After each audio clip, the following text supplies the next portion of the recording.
No, si puedo seguir con esto, porque esto es como una charla permanente, ¿no? Desde hace un montón de años.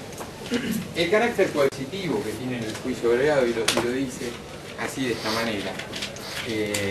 Muchachos, si los que son de la orientación penal efectivamente piensan que van a trabajar vinculados al mundo del derecho penal, primero saben que van a vivir del delito todo el resto de su vida. Van a vivir del delito, tengan en claro eso.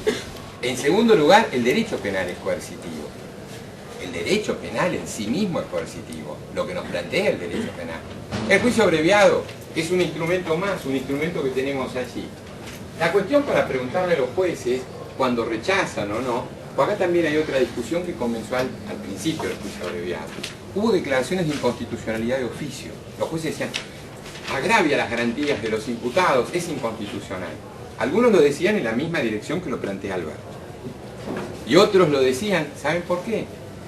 Porque les impedía a los jueces, frente a la limitación que fijaban los fiscales con el acuerdo, no poder aplicar penas más altas. ¿Se entiende esto? Es decir, frente al acuerdo que fijan los fiscales, el tope es limitativo de la pena para los jueces. Y los jueces tienen que aplicar la pena solicitada. Lo único que pueden ir es para abajo, no pueden ir para arriba. Frente al mínimo se altera el máximo porque fijan un monto. Entonces los jueces decían que era inconstitucional, lo pensaban precisamente por ese motivo, porque les impedía poner penas más altas. Entonces acá ya hay que dudar un poco respecto de, por eso di el ejemplo de campañas de ley y orden en algunos lados. Eliminemos el plea bargaining en Estados Unidos. ¿Para qué? Para pedir montos de pena elevados. No quiero ir a juicio. Y recuerden esto, cuando no negocia la fiscalía en Estados Unidos, generalmente el motivo es porque quiere matar a esa persona. Matarlos, los quiere ejecutar. Es decir, la fiscalía no negocia y los imputados a gritos piden un acuerdo, pero la fiscalía dice, no, yo te quiero matar, te quiero mandar a la cámara de gas, te quiero mandar a que te den una inyección. Y es eso lo que hacen. Entonces el juicio el juicio por jurados en Estados Unidos se convierte en una especie de amenaza mortal. Pero esta es otra discusión. Acá chicaneo como él chicanea también, con una serie de cosas. Vas a juicio de marco. Esa es la coerción ¿dónde está? No, ahí le dicen no. Quieren el juicio abreviado, quieren el plea bargaining, quieren negociar, le dicen no, te quiero matar, te llevo a juicio. Es al revés. No te voy a matar si no firmas el acuerdo. Uno, cuando los jueces plantean esto, o cuando se habla, no es el caso de gobierno, pero cuando le dicen, no, el juicio abreviado es inconstitucional. ¿Por qué es inconstitucional? Explíqueme un poco. No, por los montos de las penas. ¿Y cuál es su posición? Habría que chequear a su vez a esa persona, al jurista que les habla de esto, qué posiciones tiene frente a otros institutos. Porque está claro, y tiene razón, si yo le digo a una persona, te deniego la excarcelación, seguís en detención, sos un preso sin condena, o un sentenciado sin condena todavía, te tengo ahí, y no te concedo la excarcelación, presa que todavía no hay una condena dictada en tu contra, lo estoy presionando para que firme un determinado acuerdo.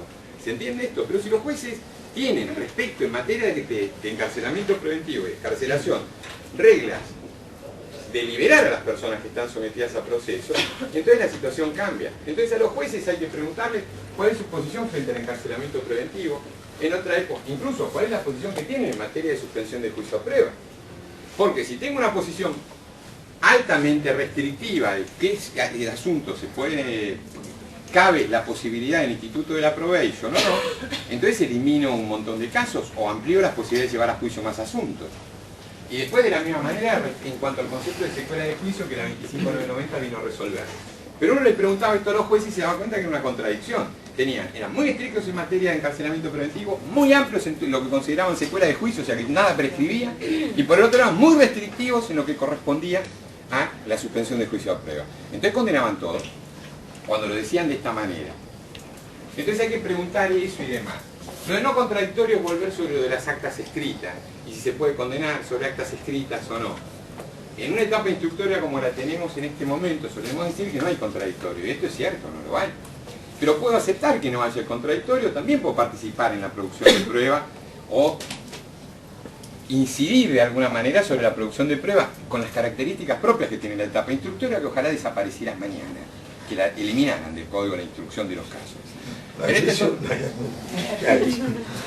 Tendría que ver otra cosa, no importa, pero eso está mal, no importa la cosa. Pero contradictorio y la aceleración que puede haber de todo esto, les vuelvo a repetir, aún teniendo la posibilidad de contradictorio, puede estar permanentemente diciendo, testigo de la fiscalía, buenísimo su testigo, señor fiscal, que bien ha declarado, me ha hecho pedazos, bien, bien. Y sigo con el otro, y sigo con el otro. Y no habría ningún problema que alguien se defendiera en esa dirección y de esa forma. No habría ninguna lesión constitucional. Él está ejerciendo su derecho y lo ejerce de esa forma. Acá marquero del 18 y 118, el artículo 118 de la Constitución es una caja enorme para trabajar y seguir trabajando por lo que da de sí. Y la discusión en realidad, cuando se empezó en el 97, es el profesor Magariño que introduce como juez la cuestión vinculada al juicio por jurado, como una problemática que se vincula con esto. Claro, porque ¿por qué? Esta es una pregunta, no, Alberto, una pregunta que yo le hacía a Magariños en aquel momento cuando él hablaba. Le digo, Mario, todo está muy bien esto, vos querés declarar la inconstitucionalidad por la afectación a las garantías y todo. Ahora, decime, ¿cómo es posible que esto pueda ocurrir acá en la Argentina, donde está previsto el juicio por jurados en la Constitución, pero no se ha instaurado todavía, y en Estados Unidos, donde tienen juicio por jurados, no lo consideran de lesión constitucional, sino que es la regla, por lo que les acabo de decir, de 100 personas detenidas o vinculadas al sistema penal en los Estados Unidos, por un jurado pasaron solo 3, y en general 3 para matarlos, el resto es negociación. Entonces, el modelo aquel, ¿por qué razón? Los juristas americanos, los jueces americanos, no lo consideran inconstitucional, y vos, le digo, vos acá juez, que me hablas del juicio por jurados, que en el cumplimiento de la Constitución, que sos un juez inconstitucional para dictar sentencias de acuerdo a todo esto, me decís que es inconstitucional el juicio abreviado. Dame una respuesta a eso. Magariño se... Hay una vuelta, y tiene que ver eso con precedentes americanos y cómo estaba redactada la originaria cláusula tercera de la Constitución americana que se refería al juicio por jurado, que es la redacción que tenemos nosotros, que tiene carácter imperativo en el 118, porque es imperativo el 118, y la regla que se modificó con posterioridad, donde se habla de toda persona tiene derecho a un juicio imparcial y demás en la redacción, en ese tipo de redacción se modifica. Era imperativo en la primera redacción, en la segunda es un derecho. Y como derecho entonces se puede renunciar. Como privilegio, como derecho, yo renuncio a él. Y ese es un precedente de la Corte Americana del año 1930 que se llama Patton, donde se trabajó este problema. Claro, Magariños dijo, ahí, no, lo que pasa es que en Estados Unidos modificaron la letra de la Constitución vinculada al juicio por jurado. Entonces se puede renunciar por eso. La redacción que tiene la Constitución argentina, que es imperativo que se lleve adelante el juicio por, aunque no hay juicio por jurados en Argentina, y particular, es imperativo. Entonces no se puede renunciar a la audiencia de debate, haciendo una mezcla de cosas. Yo lo que le decía a Magariños en aquella época, lo sigo diciendo es, si querés ser coherente, mañana llega al tribunal y declarás tu inconstitucionalidad como juez. No puedo trabajar más hasta que no se instaure el juicio por jurado. Y esto es lo que tendría que hacer. Si la coherencia se mantiene respecto de una cosa y de la otra. Entonces, lo que verdaderamente es inconstitucional es algo que señala Alberto, y tiene razón. ¿Qué es esto? ¿Por qué a nivel nacional 6? ¿Por qué 15 en provincias? ¿Y por qué sin límite en Córdoba? En el año 97, el primer artículo que se escribió sobre comentando la reforma fue un artículo de Jorge de la Rúa que se llama Un agravio federal. Y es un artículo excelente donde pone en evidencia cuál es el agravio federal, cuál es la inconstitucionalidad que tiene todas las regulaciones de juicio abreviado que hay. Y el agravio viene dado por el hecho de los topes y la forma en que se va a modificar los montos de pena, como les decía recién.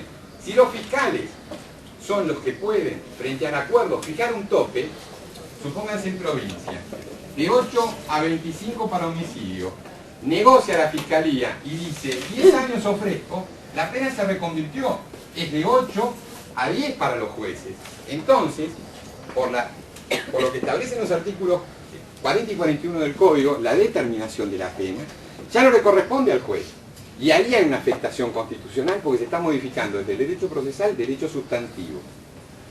Ese es el agravio federal. Por eso es lo que propone que en el artículo 41 se fije una regla que diga para todo el país hasta qué monto se puede pactar o no. Yo no puedo buscar